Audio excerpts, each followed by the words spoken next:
Theo's here, and I'm back with a new set of demos. This time we're off to explore the worlds with 3 pixel graphic games and kick some serious butts. We think we have another good one, so let's get to it.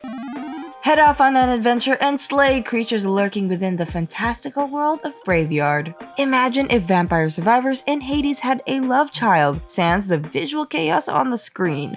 To oversimplify my thoughts, it was fun, but what I enjoyed the most here is the challenge the game poses and the upgrades you get for your skills. Like Vampire Survivors or Hades, selecting the passive and active skills will determine how well you do in each run as you enter different parts of the map. Melee attacks have weight and the special skills feel special whenever they are activated.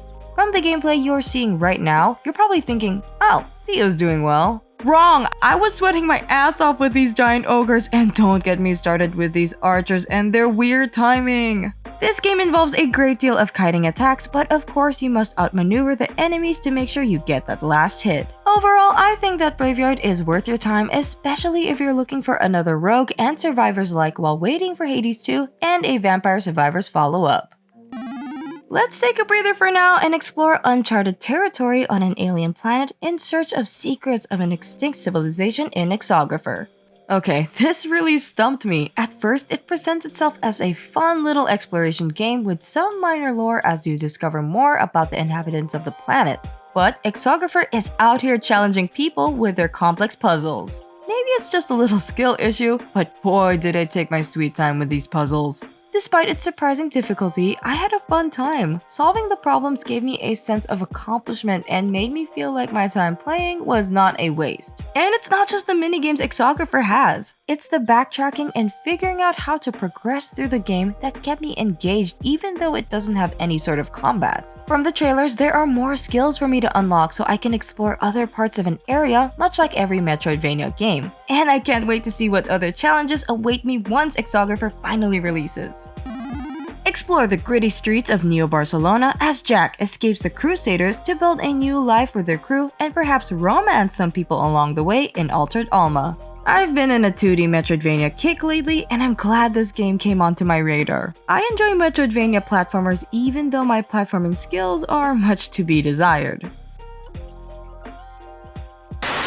What's not to like though? The game is action-packed, that much you can expect from an action-adventure game. And Jack has different abilities that make platforming more fun because skill issue! While the game worked well for the most part, I did encounter several bugs that interfered with my gameplay. For instance, the teleporting ability won't work after spamming it and I would just end up descending slowly or just not moving at all. It's sorta good cause skill, and sorta bad because the boss just froze mid-fight. Being a demo, I'm confident that the people at 2 Awesome Studio will be on top of it before it releases. I'm also genuinely interested in uncovering more of Jack's previous life and what comes next for them and their crew. Granted, we only met Harry, but the backstory we got so far is compelling and I can't wait to meet the rest of the crew. So, if you enjoy engaging action, interesting characters, and awesome platforming, be sure to try Altered Alma.